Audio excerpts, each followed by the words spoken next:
Naquela noite, optei por abandonar completamente o uso de drogas.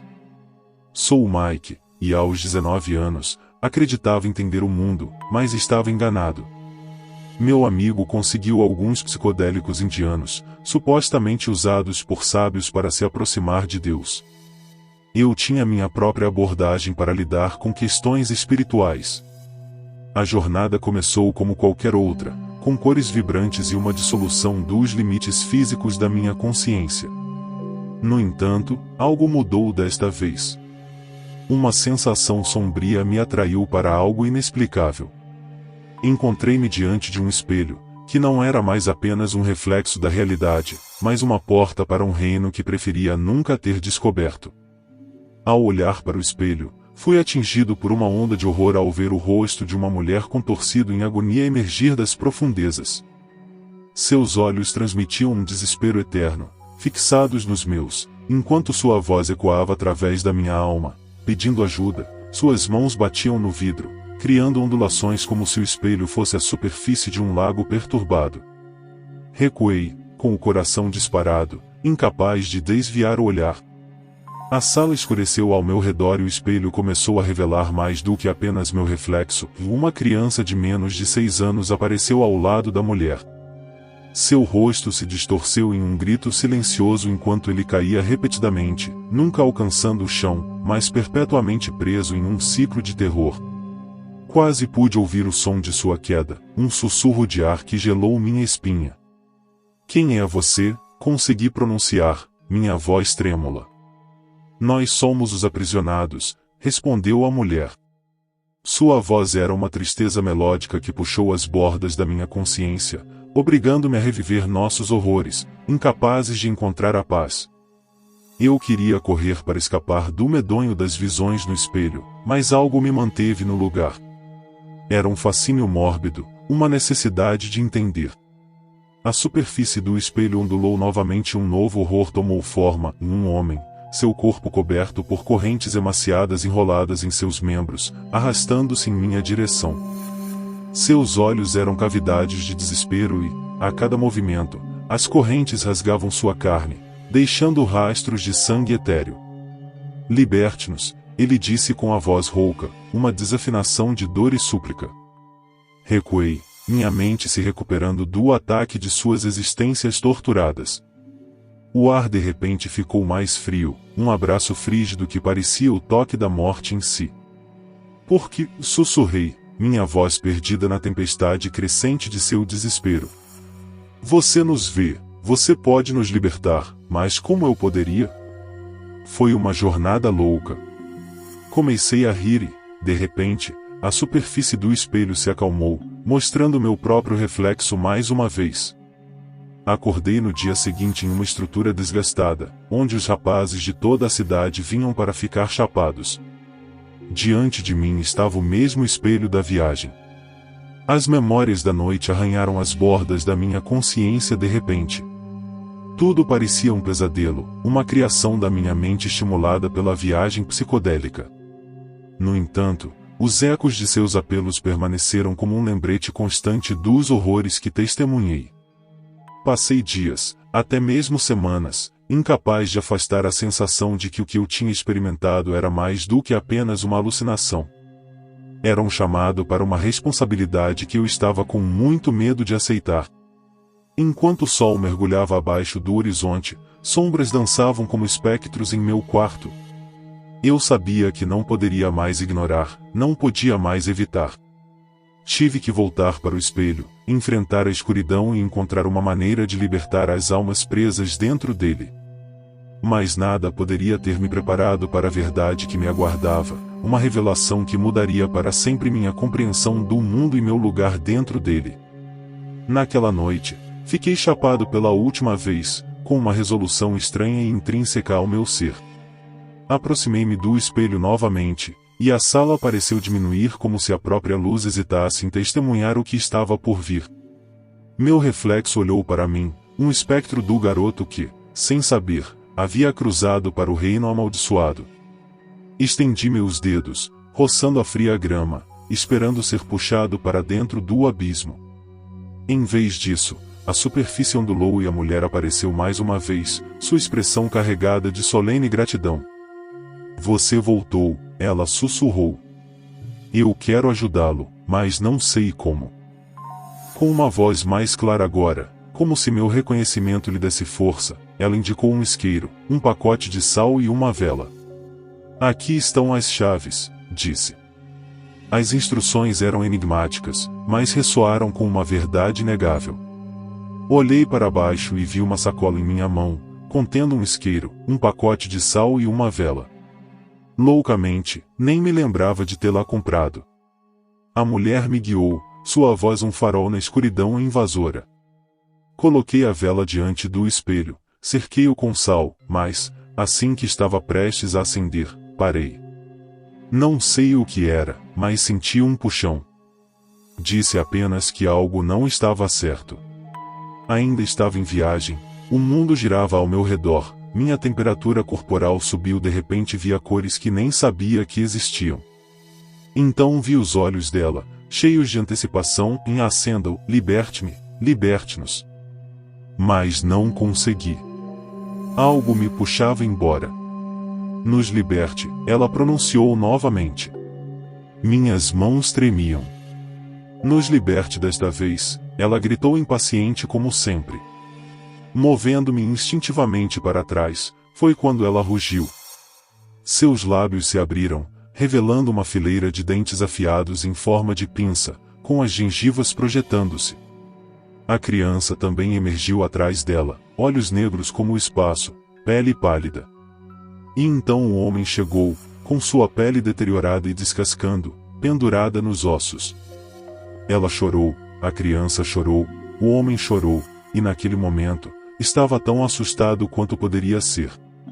Estranhas formas estavam se formando ao meu redor. Espelhos apareciam e desapareciam, padrões geométricos surgiam do nada, e o chão sob meus pés começava a tremer enquanto os gritos ecoavam ao redor.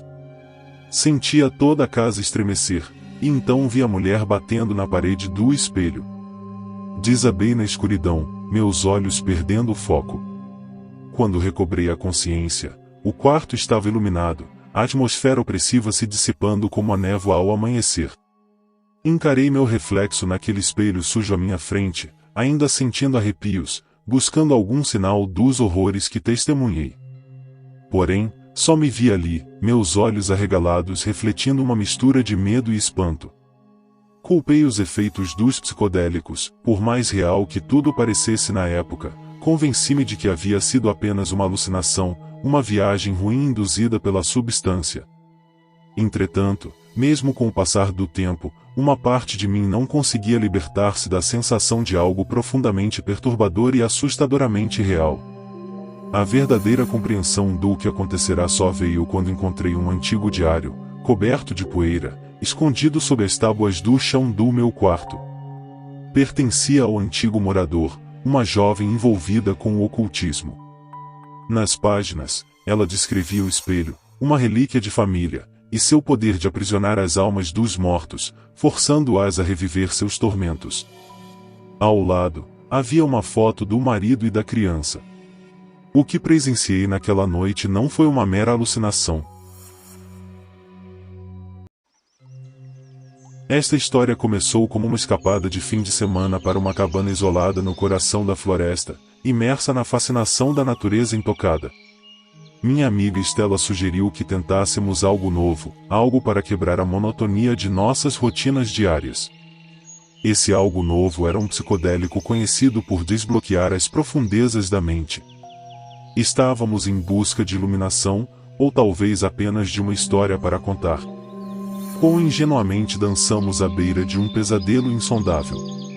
O primeiro golpe veio inocentemente, com risadas ecoando pela cabana enquanto as paredes pareciam respirar e as cores dançavam em arranjos vibrantes. Foi mágico, transcendente, até que a noite se aproximou, trazendo consigo uma sensação tangível de terror. Estela, você sente isso? Lembro-me de perguntar, minha voz trêmula, enquanto a atmosfera alegre azedava. É só uma viagem, deixe fluir, ela respondeu, tentando acalmar meu crescente pânico. Mas então, vi algumas sombras se contorcendo, convergindo para formas que desafiavam as leis naturais da luz. Entre elas, surgiu uma figura com olhos azuis penetrantes, olhos que pareciam sondar a própria essência do meu ser. Foi então que o riso morreu, substituído por um silêncio tão denso que ameaçava nos sufocar. A floresta se transformou em um domínio demoníaco quando ouvi um chamado. Era uma figura nascida da mais profunda escuridão da noite, sussurrando promessas de desespero e provocando-me com visões dos meus medos mais profundos. Afundando em um abismo negro sem fim, encontrei-me aprisionado em um caixão enterrado no solo, lutando pela respiração. Logo, fui cercado por aranhas e ratos que devoravam meu corpo, enquanto minhas mãos permaneciam acorrentadas. Testemunhei então a floresta demônio me atacando repetidamente, em um ciclo sem fim com pequenas variações, como um pesadelo recorrente com as apostas de nossa sanidade em jogo. Esta é a pior viagem de todas, disse Stella, e isso ecoou em minha mente enquanto eu estava imerso na experiência. Felizmente, eu estava tão fora de mim que não conseguia ver sombras ou demônios na floresta, mas caí repetidas vezes em mais cenários aterrorizantes. Em uma ocasião, o demônio nos perseguia pela floresta, seus passos ressoando enquanto nossos corações batiam descontroladamente. As árvores se transformavam em figuras grotescas, seus galhos estendendo-se para nos agarrar, rasgando nossas roupas e pele. Sempre parecia que, ao voltar correndo para a cabana, estaríamos seguros ali, apenas para descobrir que a porta se abria novamente. Stella gritava para eu ajudá-la e Sylvia, por favor, você tem que me salvar disso. Seus apelos ecoavam pelo caos, enquanto eu via sua figura sendo arrastada para a escuridão pelo horror de olhos azuis. Cada vez que eu tentava resgatá-la, a cena se repetia, lançando-me de volta ao início do pesadelo. Com cada repetição do ciclo, a cabana se deteriorava ainda mais, a floresta se tornava ainda mais sinistra e o domínio do demônio sobre nossa realidade se fortalecia. O desespero crescia enquanto eu lutava para quebrar o ciclo e nos salvar de uma eterna condenação. As variações do loop traziam novos terrores. Em uma delas, vi Stella correndo ao meu lado, tão aterrorizada quanto eu. Ela me encorajou a segurar sua mão, mas assim que o fiz, ela me deteve com uma força sobrenatural. Pare, disse ela, e foi quando um sorriso malicioso se espalhou por seu rosto e seus olhos mudaram subitamente para azul. Tentei me afastar, mas ela apenas continuou sorrindo. Então, sem aviso, ela gemeu com uma voz horrível e não natural. Num instante, transformou-se no monstro da floresta, uma entidade sombria que me gelou até os ossos. De repente, senti meu sangue sendo drenado e comecei a perder a consciência. Foi então que, do nada, uma grande pedra voou pelo ar e atingiu o demônio em cheio. Soltei a mão dela e me virei para a fonte do ataque. Deixe meu amigo em paz, ouvi momentaneamente antes de perder a consciência e me encontrar em outro cenário. Naquele momento, vi Stella conversando descontraidamente com alguém no topo da escada, rindo sobre as formas abstratas que estava vendo e como estava com fome de repente. Tudo parecia voltar ao normal de repente, e foi então que recuperei os sentidos. Finalmente, pude respirar aliviado, sentindo minha pulsação retornar ao normal. A sensação de vida inundou o meu corpo novamente. Essa foi a pior jornada de todas, murmurei. E Stella sorriu. De onde você tirou essa, cara? Perguntei. Ela riu. Daquele cara que cultiva cogumelos no cemitério atrás da minha casa, explicou, ainda rindo. Que loucura, Stella, consegui dizer. O que você viu? Vi muito do que estava acontecendo, ela respondeu. Todas essas visões eram como retratos dos meus piores medos. E em todas elas, você estava presente, pedindo ajuda. Fiquei chocado. Como ela sabia que eu iria ajudá-la? Stella insistiu, você precisa me ajudar. Sua voz ficou mais grave, mais intensa a cada palavra. Salve-me, ela gritou, sua voz de repente mais rouca, e seus olhos voltaram a ser azuis. Então, tudo ao meu redor se desfez. Percebi que ainda estava preso na viagem. Os horrores recomeçaram, e em cada ciclo, o pedido de socorro de Stella permanecia, com aqueles olhos azuis assustadores como meu ponto de referência, o foco da minha resolução. Eu precisava quebrar o ciclo. Conforme os ciclos continuavam, uma compreensão assustadora tomava conta de mim.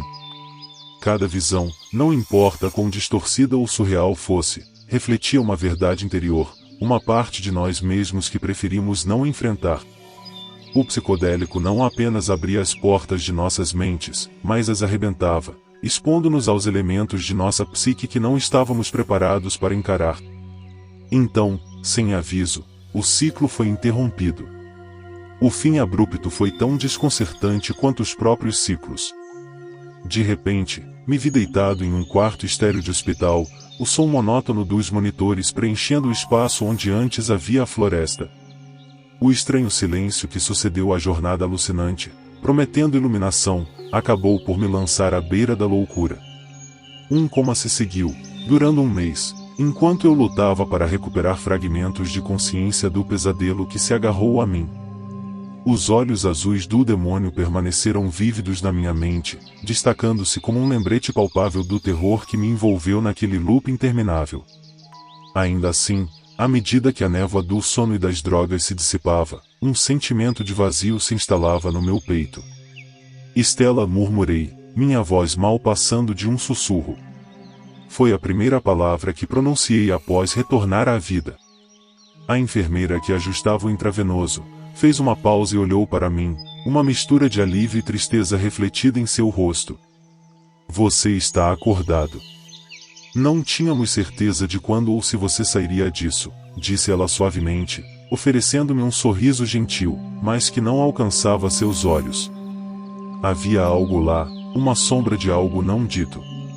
Onde está Stella? Perguntei com urgência, alimentando uma crescente sensação de pavor. A enfermeira hesitou, sua expressão se transformando em desconforto. Levou um momento antes que ela falasse, sua voz carregada com o peso de palavras que ela preferiria não ter que dizer. Stella, ela não fez, ela finalmente admitiu, seus olhos caindo para evitar os meus. Sinto muito. Ela faleceu no dia em que vocês dois foram encontrados. A notícia me atingiu como um golpe físico, roubando o fôlego dos meus pulmões. Os repetitivos ciclos nos quais o demônio e Stella clamavam por socorro desabaram sobre mim, revelando uma realidade brutal recém-descoberta. Uma culpa aguda e implacável rasgou meu interior, deixando-me desamparado. Fui aprisionado em meu próprio ciclo, incapaz de salvá-la sequer uma vez.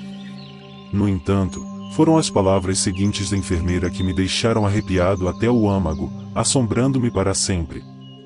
Foi algo peculiar quando a encontraram. Seus olhos estavam completamente azuis.